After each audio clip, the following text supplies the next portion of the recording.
¿Qué tal? Pues ahora tenemos como tema para desarrollar en este noticiero profético el plan de guerra de China. El presidente de China, Xi Jinping, se está preparando a ir a la guerra, eso no cabe duda. Pero no a una guerra tradicional, política o económica, sino a una confrontación bélica nuclear directa contra los Estados Unidos. Para este plan está implementando la construcción militar más grande desde la Segunda Guerra Mundial. China ha iniciado una red de espionaje monumental sobre los Estados Unidos para ataques y sabotajes. Por ejemplo, en enero y febrero del año 2023, su Ejército de Liberación del Pueblo estuvo vigilando mediante un globo que voló a través de toda la nación de Estados Unidos y en gran mayoría sobre las bases nucleares de los Estados Unidos, de Malmstrom y de la Fuerza Aérea, donde se encuentran todos los misiles intercontinentales Minuteman III. Este globo espía también voló cerca de la base aérea Whiteman, lugar donde se encuentra la base nuclear de la flota de bombarderos B-2 y la base de la Fuerza Aérea Offutt, que son los cuarteles generales del Comando Estratégico que controla las armas nucleares. Este vuelo de globo espía demostró que China se está preparando para un ataque militar y nuclear en el mismo suelo de Estados Unidos. Además, en enero del 2023 se pudo percibir una verdadera lluvia de rayos láser sobre Hawái, causada por satélites chinos que incendió casi toda la isla de Maui, causando 97 muertes y destruyendo más de 2.200 construcciones. Las ambiciones de guerra de China contra los Estados Unidos han sido muy claras. Desde estos últimos 10 años, en la invasión de Rusia a Ucrania, el 4 de febrero del 2022, Xi Jinping se reunió con Vladimir Putin en Beijing para la apertura de la ceremonia de los Juegos Olímpicos de Invierno, declarando en su discurso su estrecha amistad, sin límites, entre comillas, con Rusia e incluyendo ayuda letal. También China ha contribuido a que los ataques de Irán sobre Israel sean más efectivos con compras muy elevadas de petróleo a Irán, porque el 90% de las exportaciones de Irán en el 2023 fueron para China. Además que los grupos terroristas Hamas, Hezbollah y Houthis poseen grandes cantidades de armas y misiles chinos. Pero, ¿por qué será inevitable una guerra entre China y los Estados Unidos? En primer lugar, la doctrina de guerra de China es atacar a los Estados Unidos en el primer día que se inicie la guerra. En segundo lugar, China ha estado haciendo amenazas con armas nucleares que tarde o temprano provocarán un conflicto nuclear muy pronto. En tercer lugar, el poder militar de China continúa provocando enfrentamientos contra aviones y barcos norteamericanos, provocaciones que han tenido casi cada vez más una escalada más grande de peligro. Y en cuarto lugar, China está preparándose para pelear esta guerra en el mismo suelo de los Estados Unidos de Norteamérica. Veamos a continuación este análisis de forma desglosada, o sea, punto por punto. En primer lugar, las acciones hostiles de China siempre apuntan a gobiernos aliados a los Estados Unidos por tratados mutuos de múltiples defensas. En los últimos años, China ha estado tratando de amenazar en los mares del sur a Japón, principalmente sus islas llamadas Senkakus. También ha estado presionando a Corea del Sur en su zona exclusiva económica, la banda territorial de agua entre 12 y 200 millas náuticas, o sea, 370 kilómetros de costas, y cualquier ataque de China y el oriente de Asia sería apoyado inequívocamente por Rusia y Corea del Norte con un ataque sobre Japón. Por supuesto que un ataque contra Japón, Corea del Sur o las Filipinas sería un acto de guerra contra los Estados Unidos por los tratados de defensa que estarían obligados a cumplir con estas tres naciones.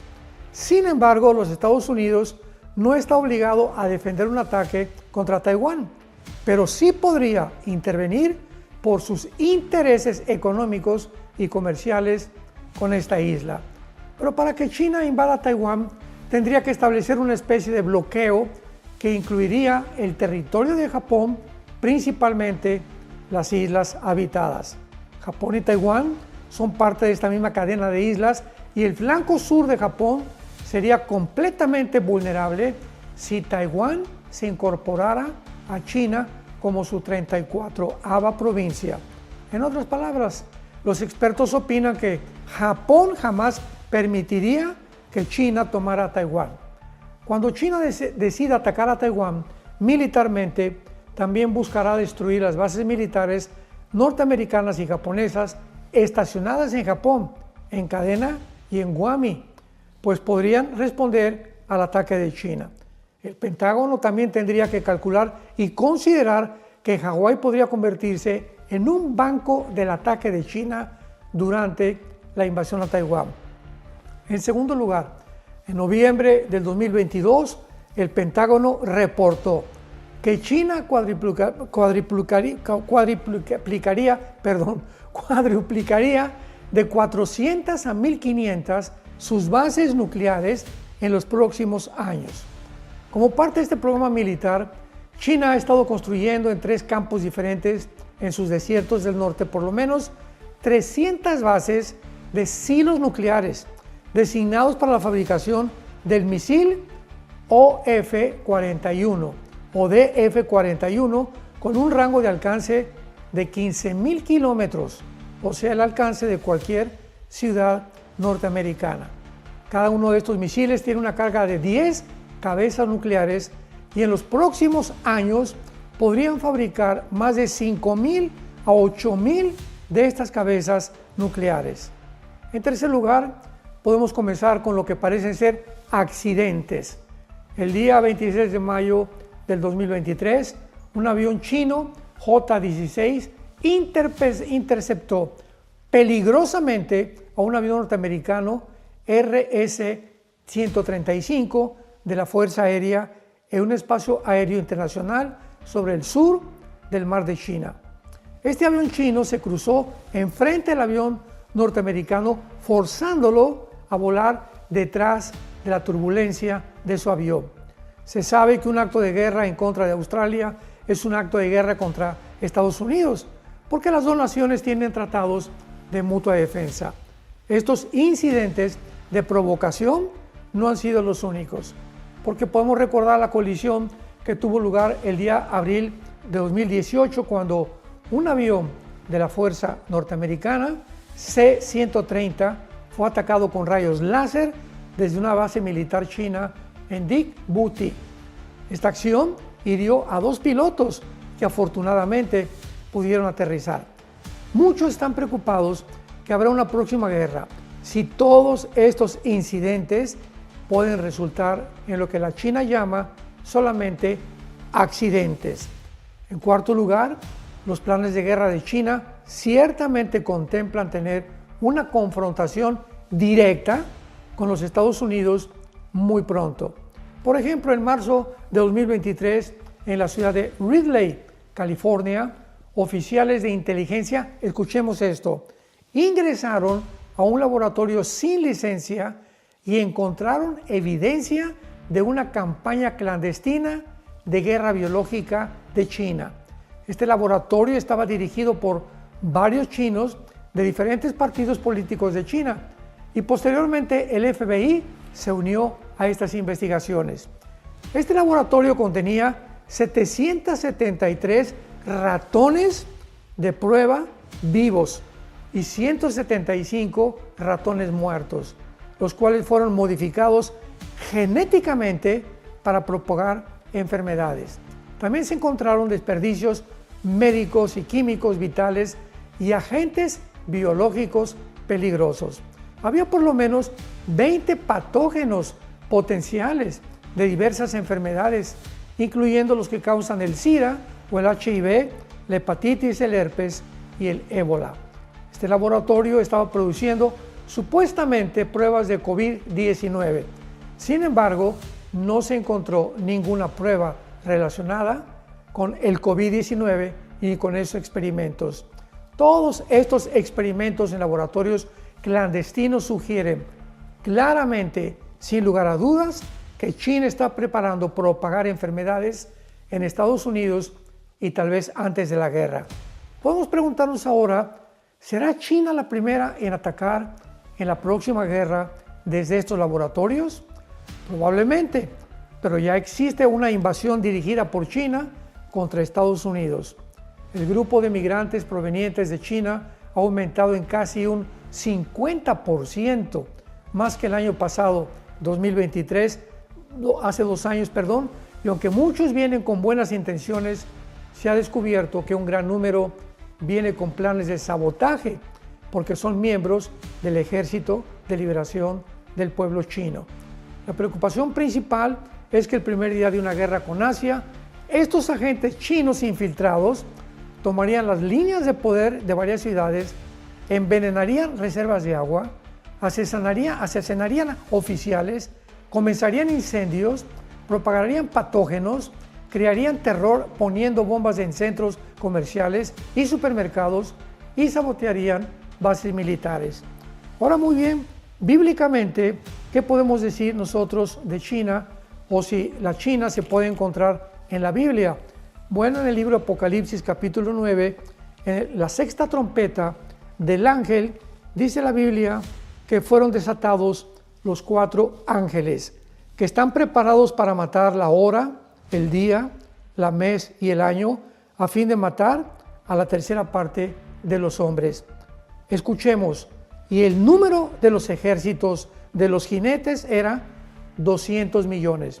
Hasta este siglo XXI, año 2025, no hay un ejército en el mundo que tenga 200 millones de hombres más que la China.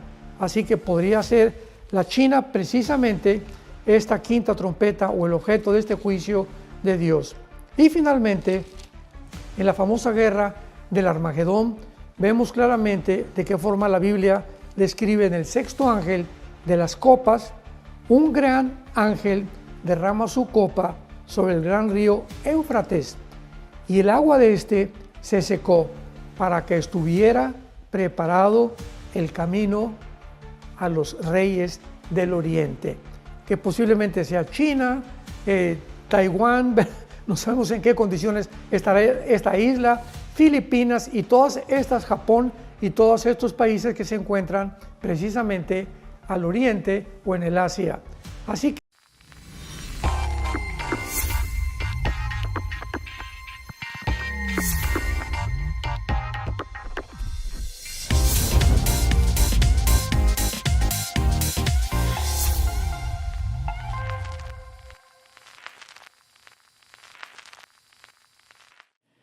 y vamos a hablar de un tema bastante escabroso, un tema muy actual, porque no tienen ustedes idea de la cantidad de líderes en el mundo que están cayendo. Como decía hace muchos años, el único deportista que ganó una medalla de oro en clavados en México, Joaquín Capilla, 1952, ya llueve, ¿verdad? Y él dijo, la lana, la dama y la dama son los 3 enemigos de cualquier ser humano, no solamente del hombre, o sea, la mujer, el dinero y el orgullo, la fama. Entonces es increíble cuando una persona sube aquí al púlpito o es presidente municipal o lo hicieron diputado o lo hicieron senador o lo hicieron el presidente de la República o lo hicieron el Papa. En el momento de sentarse en el trono, el poder nos comienza a descomponer. Una persona puede haber sido toda su vida una persona honesta, etcétera, etcétera, pero cuando tú le das poder a una persona, en ese momento descubres claramente el carácter de esa persona. Muy bien. Vamos a hablar acerca del análisis de la apostasía y vamos a ver en primer lugar que la Biblia dice claramente en 1 Timoteo 4:1. Quiero que sepas, le habla Pablo a Timoteo, que el Espíritu dice claramente, sin ningún lugar a dudas. ¿Qué cosa? Que ¿cuándo?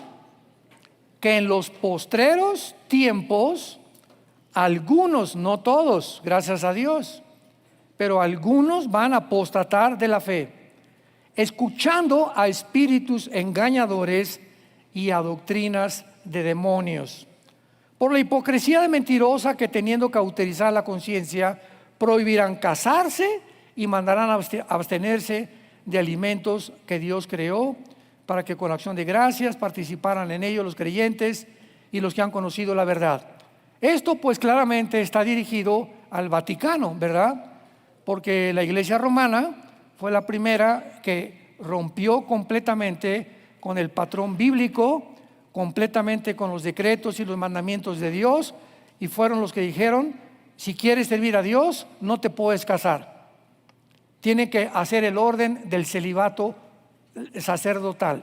Yo lo he contado varias veces, que yo atravesé esa experiencia cuando tenía cierta juventud, y cuando supe que me dijeron que no podía yo casarme, les dije adiós. A mí me gustan las mujeres. Y ha sido un error tremendo, ¿verdad? Porque ha habido cantidad de curas y sacerdotes en el mundo que por eso pues han tenido que tener amantes escondidas. Simplemente en España, entre los seminarios de monjas y de sacerdotes, encontraron túneles llenos de abortos, tanto de monjitas como sacerdotes o curas que estaban en el otro lado, y le ganaron a los de Hamás, haciendo túneles, ¿verdad?, para poder tener relaciones con las monjitas. Bueno, tenemos también en la segunda carta a los tesalonicenses, en el capítulo 2, que dice el apóstol Pablo, versículo 3: nadie los engañe en ninguna manera, porque no vendrá sin que antes venga la apostasía y se manifieste el hombre de pecado, el hijo de perdición. La iglesia de Tesalónica creían que estaban ya en el día del Señor, o sea, en la tribulación. Ya Pablo en la carta anterior les explicó que el arrebatamiento de la iglesia sería un misterio que no era la segunda venida. Fíjense lo que les voy a decir. El arrebatamiento de la iglesia es un misterio que Dios le revela a Pablo únicamente. Sin embargo, la segunda venida ya estaba anunciada, ¿verdad? Vendrá con señales, Mateo 24, 29 al 30, en el Antiguo Testamento. No era un misterio. Por lo tanto, es lógico que el arrebatamiento y la segunda venida sean diferentes. Porque el arrebatamiento, el rapto famoso de la iglesia, era un misterio que nadie conocía, porque es algo que no había sido revelado en el Antiguo Testamento. Entonces no pueden ser los mismos eventos, la segunda venida y también el arrebatamiento de la iglesia. Ahora, muy bien, hay que notar, antes de desarrollar esta conferencia, algo importante. Se mencionan en la Biblia dos clases de apóstatas.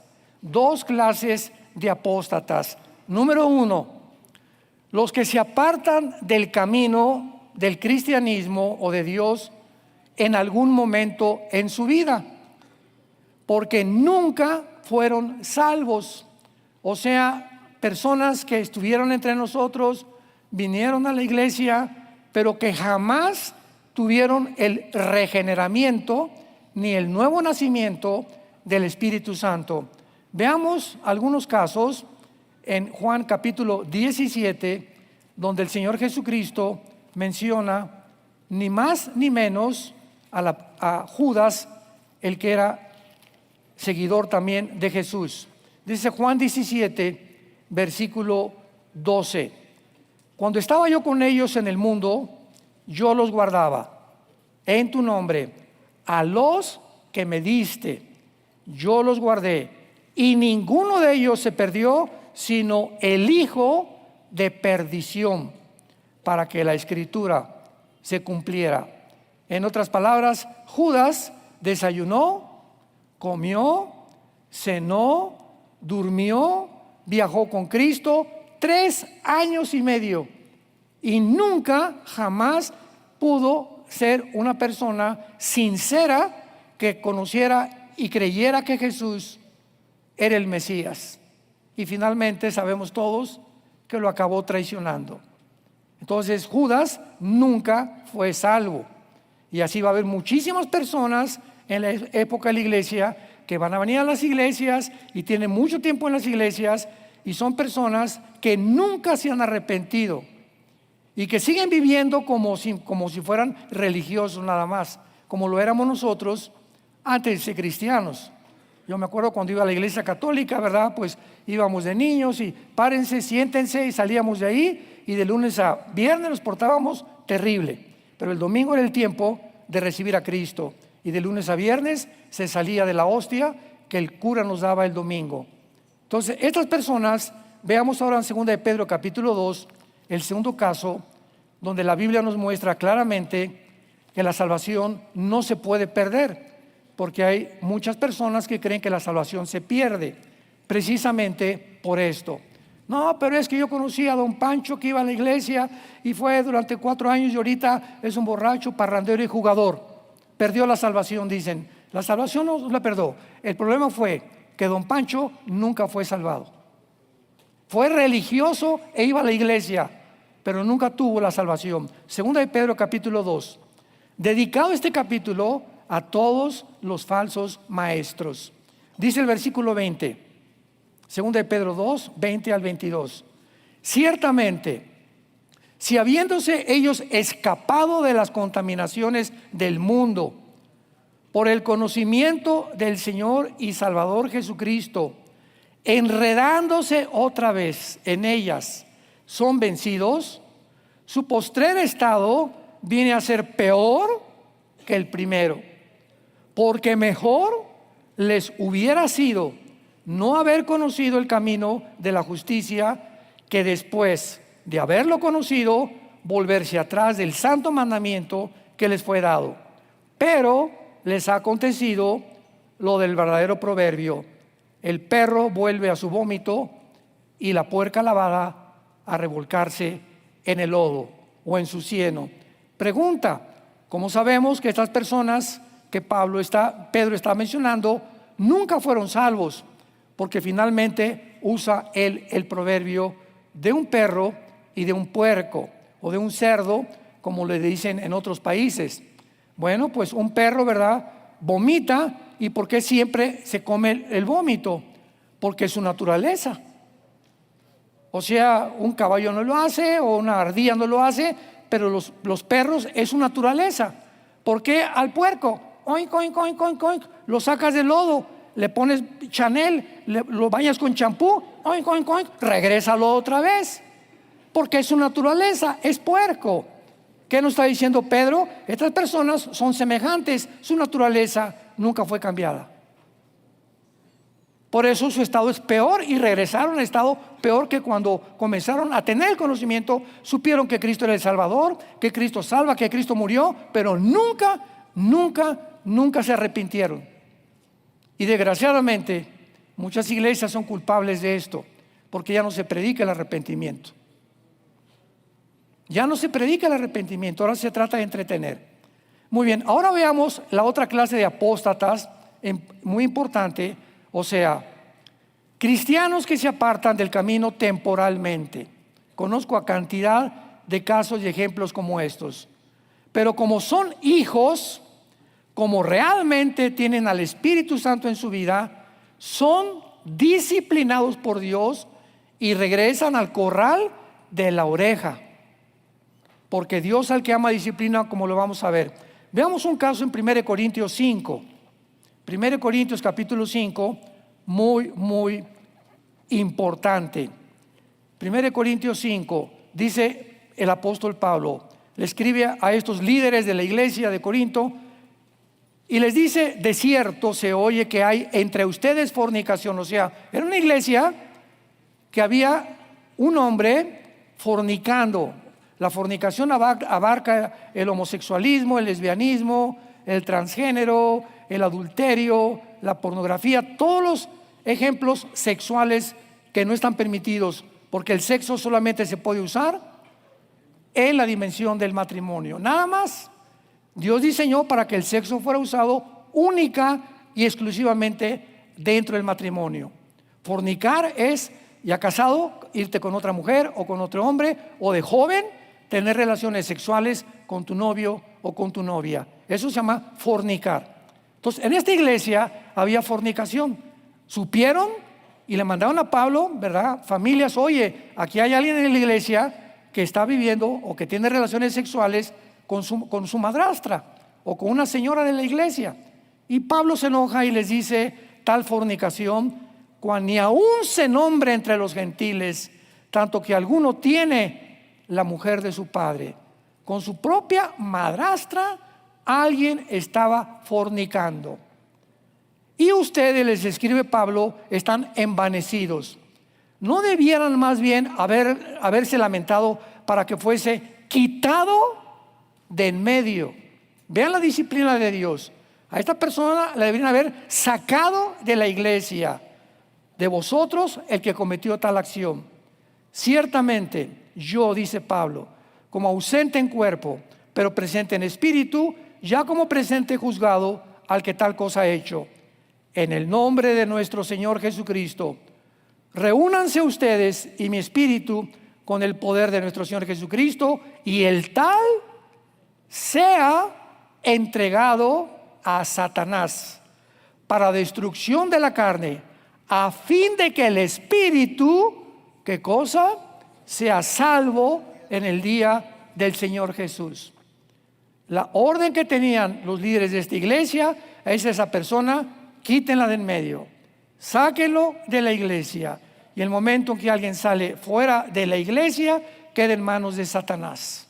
No es que aquí sea la iglesia, porque la iglesia somos nosotros, pero cuando alguien es apartado de la comunión de los santos, ¿con quién vas a tener comunión? Con tu compadre que se emborracha en la cantina, ¿verdad? Con familiares tuyos que no son cristianos, que ven pornografía, que te ríes de los chistes de ellos, y te regresas al mundo de donde Dios nos sacó. Entonces vemos claramente un ejemplo de esta persona que, aun cuando iba a ser expulsado de la iglesia y tal vez entregado e iba a morir, él iba a ser salvo, porque la salvación no se puede perder. Y al llegar al cielo, pues ya Dios se encargaría en el tribunal de Cristo, ¿verdad?, que es el tiempo en el que vamos a estar cuando esté la tribulación en el mundo, cómo vamos a ser recompensados, y muchos van a ser avergonzados, y muchos, cuando regresemos a morar en el milenio, van a ser como soldados rasos nada más. Porque dice Apocalipsis 20, versículos 2 y 3, que hay muchos que van a estar sentados en tronos, cristianos que van a ser gobernantes en la otra vida, por la vida que llevaron ejemplar. Por eso no nos cansemos de hacer el bien, porque vamos a recoger lo que hemos sembrado. Y vean ustedes finalmente en Hebreos 12, ya algo mucho más claro. Recordamos que la Biblia es una revelación progresiva. Tenemos que juntar varios pasajes, varios versículos. Hebreos 12, versículos 5 al 8. Ya han olvidado la exhortación que como a hijos se os dirige diciendo: hijo mío, no menosprecies la disciplina del Señor, ni desmayes cuando eres reprendido por Él, porque el Señor al que ama disciplina y azota al que recibe por hijo. Si soportan la disciplina, Dios los trata como a hijos, porque ¿qué hijo es aquel a quien el padre no disciplina? Pero si se les deja sin disciplina, de lo cual todos han sido participantes, entonces son bastardos y no son hijos.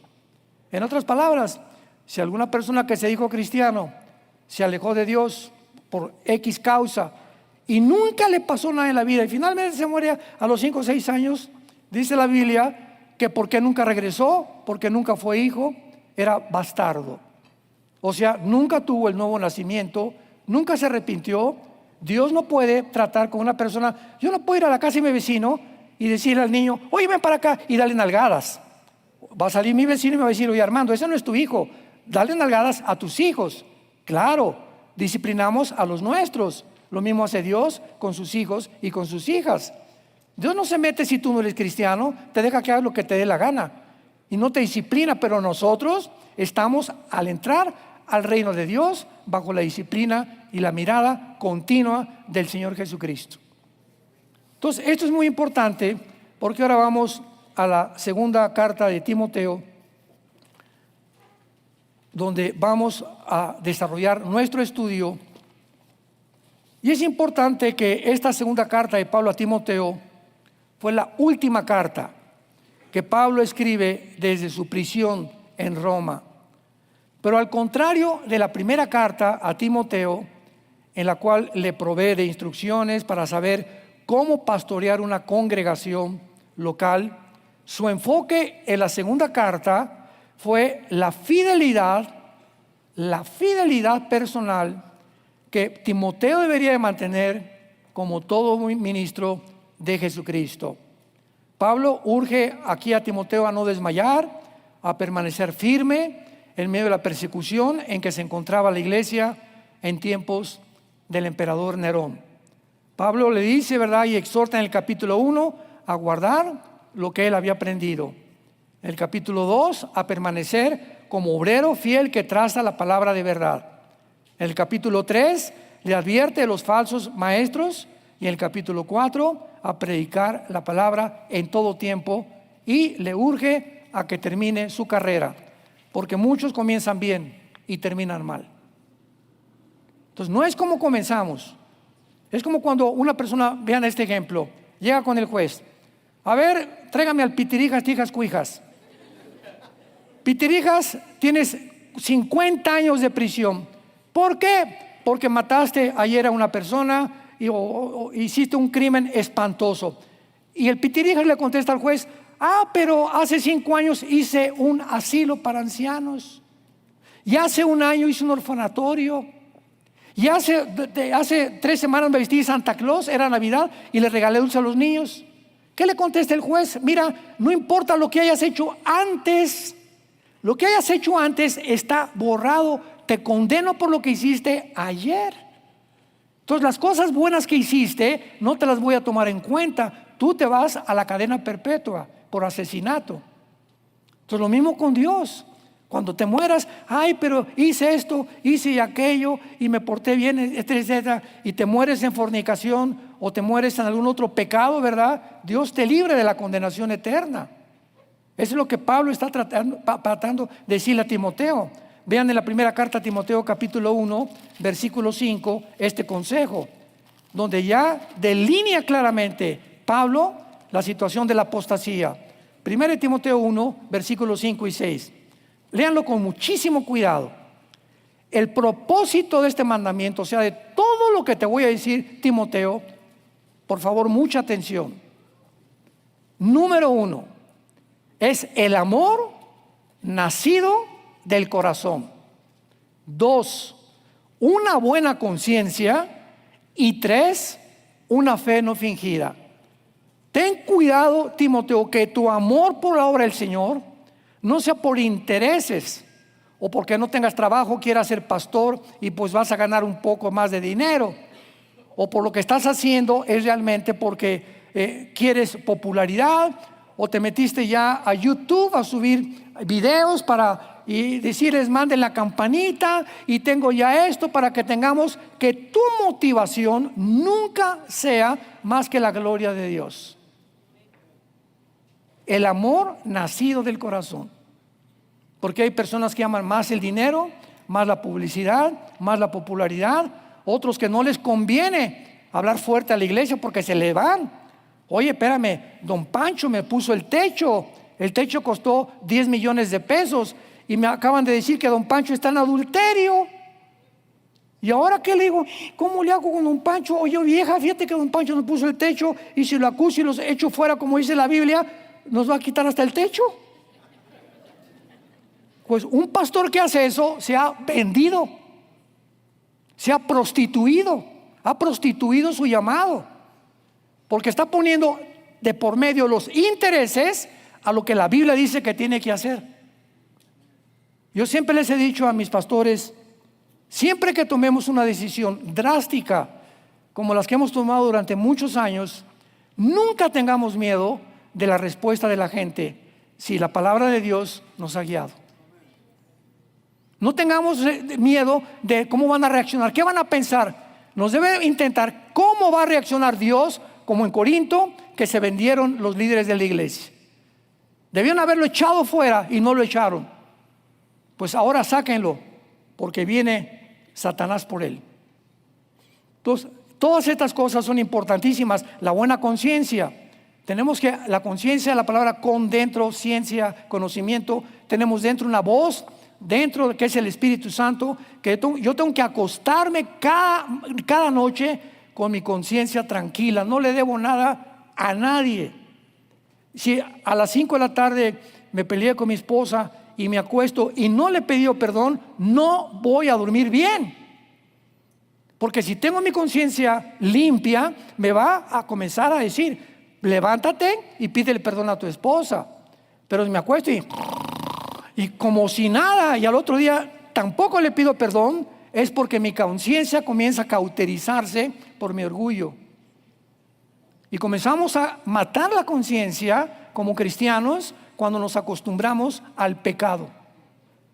Mantén una buena conciencia, es importantísimo. Y en tercer lugar, una fe no fingida. ¿Cuántas personas, verdad, entran al ministerio? Lo vamos a ver a través de esta conferencia. Con una fe fingida, tienen cara de santos, tienen cara de... Ya mejor me reservo el nombre. Muy bien, vayamos ahora a la segunda carta de Timoteo y veamos la descripción de la apostasía. Pablo menciona, pongan mucha atención, a varios desertores, y dos de ellos son mencionados en 2 Timoteo 1:15. Vayan apuntándolos los que gusten en sus libros. El capítulo 1, versículo 15 dice: ya sabes esto, que me abandonaron, o sea, apostataron todos los que están en Asia, de los cuales son Figelo y Hermógenes. Y más adelante menciona a dos que lo abandonaron como falsos maestros. Capítulo 2, versículo 17 y 18. Dos más, van a ser tres ya. Su palabra carcomerá como gangrena, de los cuales son Himeneo y Fileto, que se desviaron de la verdad, diciendo que la resurrección ya efectuó, y trastornan la fe de muchos. Y como si no fuera suficiente, en el capítulo 4, versículo 10, Pablo menciona al cuarto desertor del tiempo que él estuvo con ellos. Porque Demas me ha desamparado, amando este mundo. Se ha ido a Tesalónica, Crescente fue a Galacia y Tito a Dalmacia.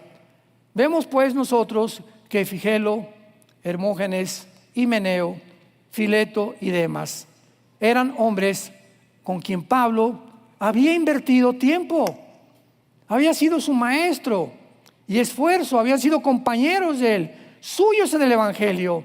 Muchos viajaron con él y eran algunos líderes de la iglesia primitiva. Timoteo conocía a todos estos hombres porque trabajó cerca de muchos de ellos, por lo que ha de haber sido muy triste para Timoteo la noticia.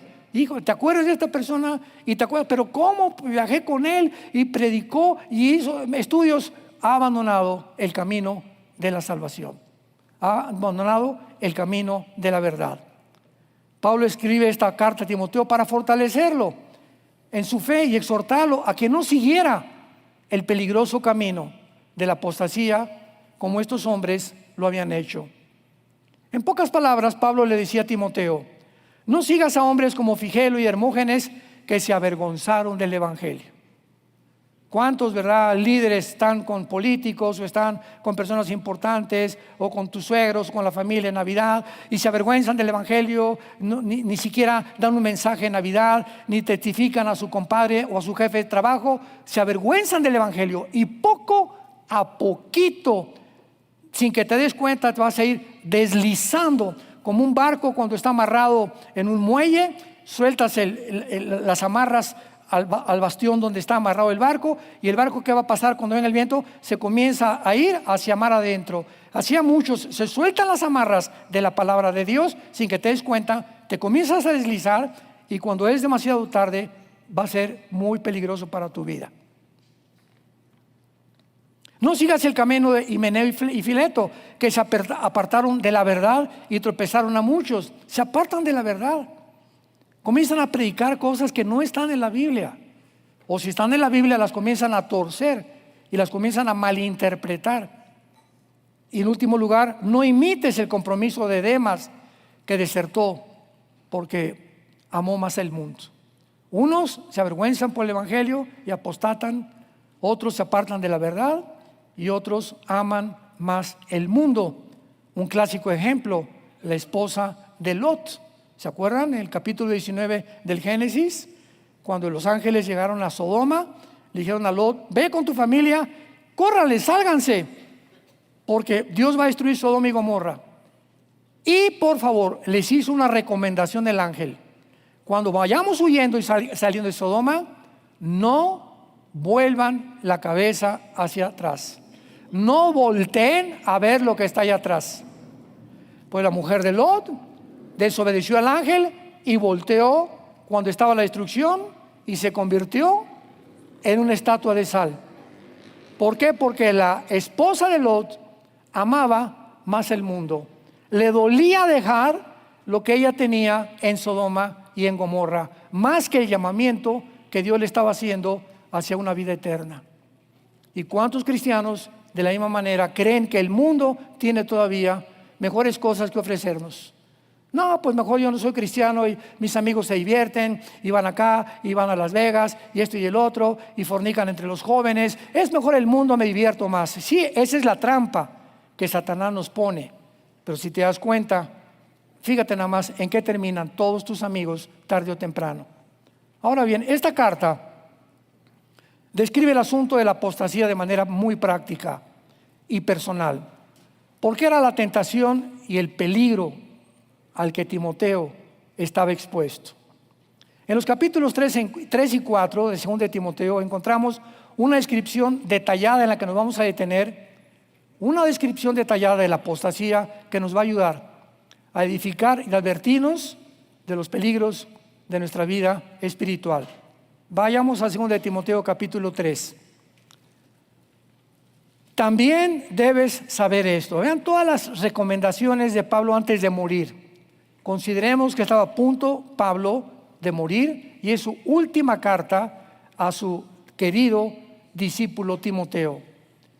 Timoteo, también debes saber esto. Otra vez, que en los postreros días vendrán tiempos peligrosos. Me detengo aquí. Esta palabra, peligrosos, es la palabra griega chalepos. Y nada más se usa 2 veces en todo el Nuevo Testamento. Aquí se traduce peligrosos. Y la primera vez que se usa es con el endemoniado gadareno. O sea, vendrán tiempos salvajes. Ya no peligrosos. Salvajes es otra sinónimo de la palabra chalepos en el original griego. Van a venir tiempos salvajes. Y podríamos decir, donde van a inventar que no somos el género que Dios nos ha hecho. Van a venir tiempos en los que van a propagar que la Biblia es una mentira. Van a venir tiempos en que todos los gobernantes del mundo van a ser poseídos por demonios y va a haber una conflagración nuclear como el mundo jamás la ha tenido. Timoteo, en vista de esto, te voy a decir por qué. Y vean ustedes la primera característica, porque habrá hombres amadores de sí mismos. Qué importante es lo que está diciéndole Pablo. Habrá hombres amadores que solamente van a estar interesados en mi persona, mi yo. No me importan mis hijos. Si me hacen senador, aunque me ofrezcan esto, me hacen diputado, o soy artista, no me importa, voy a tener muchas mujeres. No me importa nadie. Yo solamente quiero, como Superman, subir a la cima, ser popular, que la gente me admire, que la gente me respete. No me importa ni mi mamá, ni mis hermanos, no me importa nadie. Llego a mi casa, no me importan mis nietos tampoco. Voy de vacaciones, mi trabajo, ni a la playa me meto con mis nietos. No disfruto nada porque estoy enjaulado en mí. Me amo. Pregunta, ¿amas a alguien? No me contestes. ¿Amas a alguien? ¿Hay alguien en tu vida en la que estás dispuesto a sacrificarte por ella o por él? ¿Tienes algo en la cual puedes decir, me cuesta trabajo amar a mi esposo, a mi esposo, pero voy a anteponer lo que yo siento. La palabra me dice que mi esposa es mi esposa y tengo que estar con ella, y voy a sacrificarme y voy a ayunar y voy a pedirle a Dios que haga un milagro, porque no creo en milagros, para que me casé. Pero cuando amo más mis placeres y mi conveniencia en lugar que mi matrimonio, es cuando estoy apostatando. ¿Por qué? Porque me amo a mí. Mentiras que amo la obra de Dios, mentiras que amo la iglesia, mentiras que hablo a mi familia. Y en la carta que acabamos de leer nos damos cuenta, ¿verdad?, claramente, que siempre la raíz se encuentra cuando comenzamos a perder el temor de Dios. Salmo 25, versículo 2. Vamos a comenzar desde ahí y vamos a especificar qué es el temor de Dios. Salmo 25, 12. ¿Quién? Vean la pregunta. ¿Quién? Desde el cielo está Dios interrogando. ¿Quién es el hombre que me teme? ¿Quién? Porque a él le voy a enseñar el camino que ha de escoger. Yo te prometo, dice Dios, que si tú eres un hombre que me temes, te voy a mostrar con quién casarte, qué trabajo vas a tener, cómo te veré en la vida. Voy a dirigir tu vida. Él enseñará el camino que ha de escoger. ¿Qué es el temor de Dios? El temor de Dios, hay muchas definiciones. Esta es la que más a mí me ha gustado. El temor de Dios es la conciencia continua que yo debo de tener, que Dios me está observando. Que Dios me está observando las 24 horas del día. En otras palabras, si yo me meto y me voy a un viaje a un hotel y prendo el canal para ver pornografía, ¿por qué estoy sintonizando la pornografía o en mi casa cuando nadie me ve? Porque nadie me ve y se me olvidó. ¿Qué cosa? Que Dios sí me ve. Entonces, ¿cuántos seres humanos hacen lo que hacen porque creen que Dios no los ve? Porque si creyeras que Dios te ve, no harías lo que haces cuando estás solo o cuando lo haces a escondidas. Es lógico. Si realmente tememos el temor de Dios, no haríamos lo que hacemos cuando nadie nos ve. Porque aunque nadie nos ve, siempre en mi conciencia está, Dios me observa y nos paga conforme a nuestras obras. Dice Proverbios capítulo 2, el rey Salomón: hijo mío, si recibes mis palabras y mis mandamientos guardas dentro de ti, haciendo estar atento tu oído a la sabiduría, si inclinas tu corazón a la prudencia, si clamas a la inteligencia y a la prudencia dires tu voz. Vean todos los sí condicionales. Si haces esto, si haces esto, si haces aquello, si como la plata la buscas, hasta entonces, versículo 5, hasta entonces entenderás el temor de Dios y hallarás el conocimiento de Dios, porque Jehová da la sabiduría y de su boca viene el conocimiento y la inteligencia. Cuando yo tengo el temor de Dios, voy a sacar algo a crédito, ¿verdad? Y le debo a alguien, a un hermano, pero tengo el temor de Dios. No, el hermano ya se me olvidó de mi deuda, ya ni me cobra. ¿Por qué? Porque creo que el hermano ya no me cobra, pero ya perdí el temor de Dios. Si tengo temor de Dios, voy y pago lo que yo debo. Un cristiano no puede tener deudas. Digo, sacas el carro ¿cómo se llama? En plazos, la casa, la renta en plazos, etcétera, etcétera. Pero tenemos que, si algún día le pediste prestado a alguien, le tienes que devolver ese dinero. Y no aprovecharte y decirle, bueno, mira, no tengo dinero, Pancho, pero te voy a mandar 50 pesos a la semana. Quiero que entiendas que tengo mi intención de pagarte, pero cuando te escondes de tus deudas, porque perdiste el temor de Dios. Porque no solamente estás engañando a Pancho, estás engañando también a Dios. Así que es muy importante en esta carta, ¿verdad? La deserción de Himeneo y Fileto la contrasta con la santidad personal, la conciencia limpia, el amor nacido del corazón, la fe no fingida que Timoteo debería de tener. ¿Se dan cuenta ustedes que caminar con el Señor no es fácil si Él no está en tu vida? Alguien me dijo, es que es muy difícil la vida cristiana. Amén, sin Dios. pero cuando caminamos y nos hacemos amigos con Dios, y Dios, tengo mi comunión con Él diaria, y tengo la Biblia y memorizo la palabra y medito en la palabra día y noche, entonces Él va a tomar a mi vida, como dice en Jeremías 10, 23, el hombre no es señor de su camino, ni del hombre que camina a ordenar sus pasos. Dice Dios, déjame, Armando, déjame guiarte, déjame enseñarte, déjame decirte a dónde quieres ir mañana. Dame oportunidad de trabajar en tu vida, pero para ello, Armando, ríndete a mí, obedéceme. Sin la obediencia no hay bendición. Continúa, regresamos a Pablo, 2 Timoteo 3, hombres amadores de sí mismos. Y luego dice Pablo, realmente son personas amadoras de sí mismas, avaros, vanagloriosos, soberbios, blasfemos, desobedientes a los padres, ingritos, impíos. Yo no quiero que nadie levante la mano, ¿verdad? Pero una de las cosas por las cuales Dios nos quiere despegar de la avaricia con la que nacimos. Vean los niños. Tenemos una nietecita ahorita de 4 años y nuestro nietecito Luis Emilio de 1 año. Y Luis Emilio, esto es mío. Y le traigo algo a mi nietecita y se lo quita, ¿verdad? No, porque es mío. Y si no es mío, tengo la ambición de querer quitártelo. Yo quiero siempre que todo alrededor, 5 o 4 niños, agarramos todos los juguetes. Desde que nacemos, estamos ambicionando controlar. Y cuando nacemos con esa tendencia, llegamos al cristianismo. Cuando estábamos en la iglesia, dábamos limosnas, ¿verdad? ¿Se acuerdan? Echábamos un peso ahí en la iglesia católica, la religión que íbamos, etcétera, etcétera. Y cuando venimos a Dios, ya vemos que ya no es el diezmo. El diezmo es del Antiguo Testamento. Ahora dice 2 Corintios 9, cada quien dé conforme a lo que naces en tu corazón. Dice Dios, mira, ya no te voy a decir cuánto me des, te lo voy a dejar a ti. Porque en la medida en la que tú me des, vas a medir tu termómetro espiritual conmigo.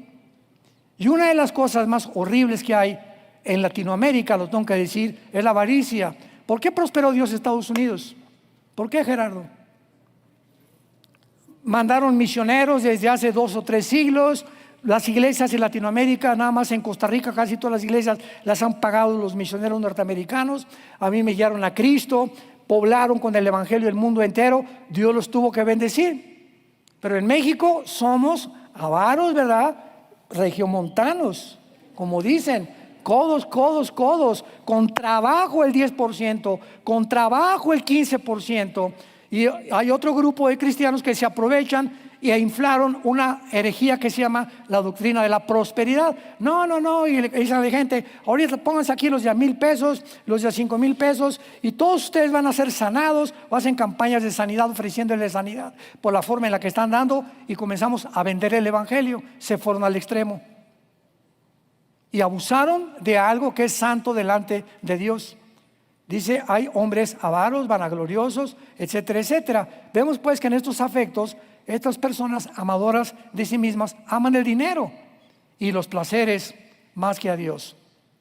Cualquier motivación que proclamen lo hacen por razones egoístas. Su lujuria, su amor por el sexo opuesto y ambición superan su afecto y su amor por la iglesia de Jesucristo. Actitudes arrogantes, malagradecidos, vanagloriosos. Algo que es muy importante. Llega, por ejemplo, fue el día el 15 de mayo que celebró en México. No levante la mano. ¿Cuántos de ustedes, a cualquiera de los pastores de ustedes, les dijeron, te mando a felicitar, hermano, porque es tu día? No has sido una bendición en tu vida por haberme enseñado la palabra de Dios. No lo hacemos. Con trabajos el día de mamá, le regalan flores a la mamá. Y es el colmo, ¿verdad? Pero así somos malagradecidos por naturaleza. Llegamos a un lugar, a un restaurante, alguien paga la cuenta y te pagas, y como si no, oye, muchas gracias por tu invitación, qué rica la comida por haber invitado. No, ni siquiera las gracias damos. Creemos que nos lo merecemos. Y ese malagradecimiento va contra la Biblia. 1 Tesalonicenses 5, den gracias en todas las cosas, porque esta es la voluntad de Dios para vosotros. Tenemos que ser agradecidos con las personas que nos han ayudado, con los que te han bendecido, en tu familia, con tus hijos, con tus padres. No importa lo que sean tus padres, sé agradecido toda tu vida y Dios te lo recompensará. Y estas acciones también incluyen las obras.